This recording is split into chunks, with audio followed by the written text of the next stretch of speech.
Assalamualaikum warahmatullahi wabarakatuh. Saya Surya Rendi Setiawan, nomor absen 19 dari kelas 1C Prodi Akuntansi Manajemen. Pada kesempatan kali ini, saya akan menjelaskan rasio laporan keuangan yang ada pada PT Matahari Department Store Tbk tahun 2021.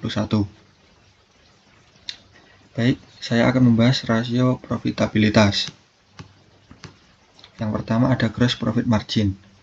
Cara mencarinya gross profit dibagi sales dikali 100%. Hasilnya 35,10%. Jadi kesimpulannya, perusahaan mampu menghasilkan laba kotor sebesar 35,10% dari total penjualannya. Ini menunjukkan efisiensi dalam pengelolaan biaya produksi dan harga jual yang kompetitif.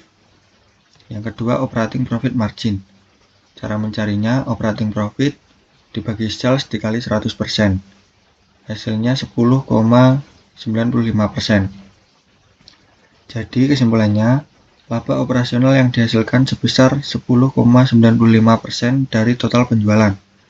Ini mencerminkan kemampuan perusahaan dalam mengontrol biaya operasional setelah mempertimbangkan biaya produksi. Yang ketiga, net profit margin. Cara mencarinya, net profit dibagi sales dikali 100%. Hasilnya 8,91.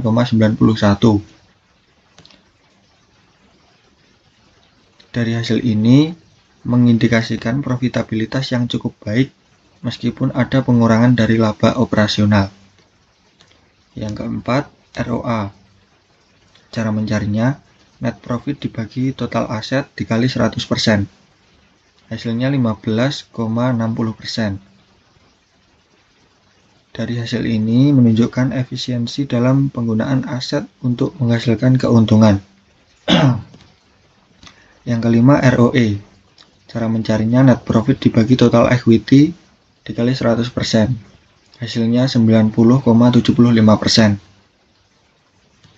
Kesimpulannya, perusahaan memiliki ROE yang sangat tinggi, yaitu 90,75%, yang berarti laba bersih yang diperoleh sangat besar dibandingkan ekuitas pemegang saham.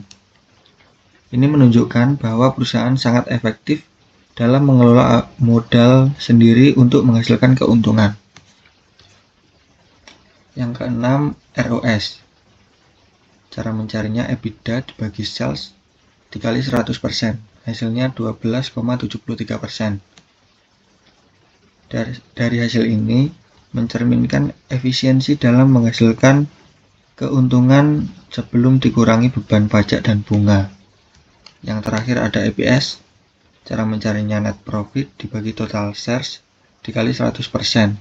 Hasilnya 34,76%. Kesimpulannya, laba bersih per lembar saham yang beredar cukup tinggi, yaitu 34,76%.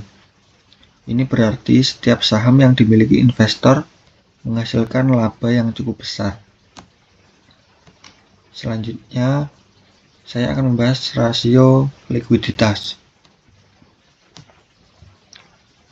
Yang pertama ada current ratio. Current ratio memiliki tujuan untuk memeriksa kemampuan perusahaan melunasi kewajiban lancar dengan menggunakan semua aset lancar. Cara mencarinya, aset lancar dibagi kewajiban lancar dikali 100%. Hasilnya 73,12%. Kesimpulannya, bahwa aset lancar belum cukup untuk sepenuhnya menutupi kewajiban jangka pendek yang bisa menjadi tanda likuiditas yang kurang optimal. Yang kedua, quick ratio.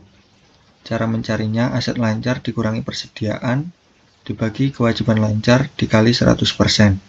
Hasilnya 37,04% atau 37,4%. Kesimpulannya, setelah mengurangi persediaan dari aset lancar, rasio ini turun menjadi 37,4%, yang berarti perusahaan memiliki lebih sedikit aset yang benar-benar liquid untuk menutupi kewajiban jangka pendek. Ini mengindikasikan ketergantungan perusahaan pada persediaan dalam memenuhi kewajibannya. Yang terakhir, cash ratio. Cara mencarinya, kas ditambah setara kas dibagi kewajiban lancar dikali 100%. Hasilnya 31,95%. Dengan kas dan setara kas yang hanya 31,90% dari kewajiban lancar, perusahaan memiliki keterbatasan dalam membayar utang jangka pendek secara langsung tanpa harus menjual aset lain atau menunggu piutang masuk. Selanjutnya, saya akan membahas rasio solvabilitas. Yang pertama ada DER. DER memiliki tujuan untuk memahami resiko struktur modal perusahaan. Cara mencarinya, total utang dibagi ekuitas dikali 100%. Hasilnya 0,28%.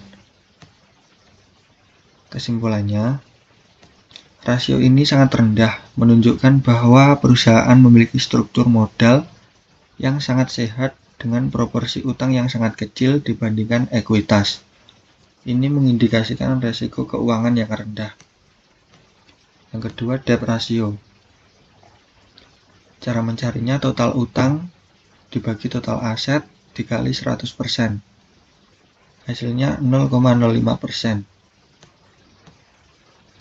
Kesimpulannya, rasio ini menunjukkan bahwa hanya 0,05% dari total aset perusahaan yang berasal dari utang. Ini berarti perusahaan lebih banyak didanai oleh ekuitas daripada utang, yang mencerminkan kestabilan keuangan yang tinggi. Yang terakhir, times interest earned ratio.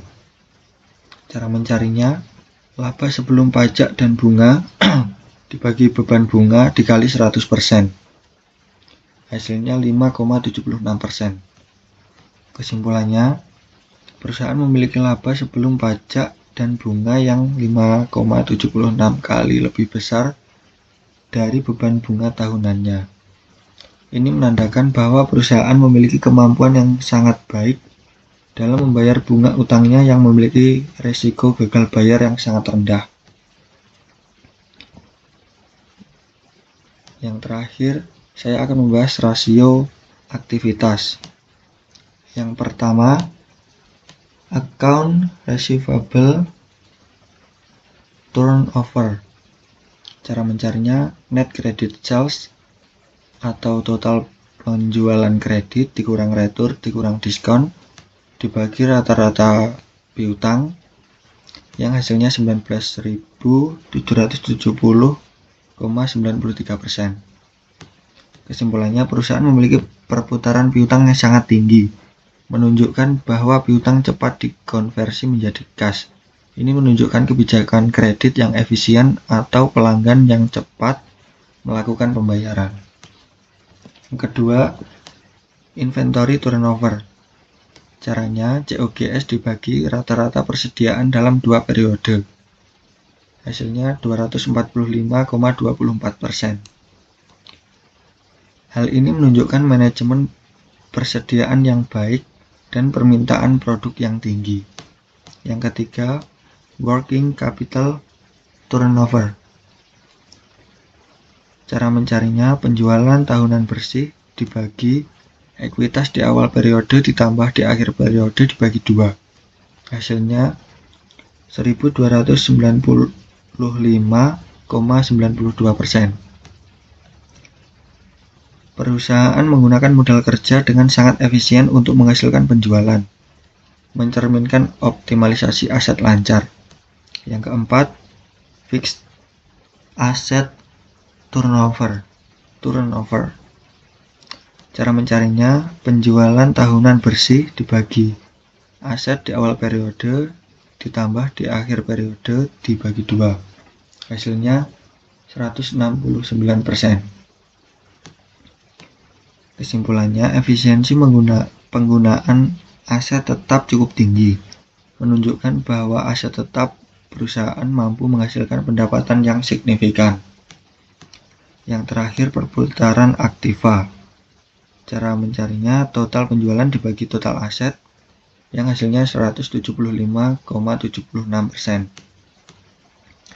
Kesimpulannya, perusahaan memanfaatkan seluruh asetnya dengan baik untuk menghasilkan pendapatan. Semakin tinggi angka ini, semakin efisien perusahaan dalam menggunakan asetnya. Sekian presentasi dari saya atau penjelasan dari saya mengenai rasio laporan keuangan yang ada pada PT Matahari Department Store Tbk tahun 2021. Saya akhiri. Wassalamualaikum warahmatullahi wabarakatuh.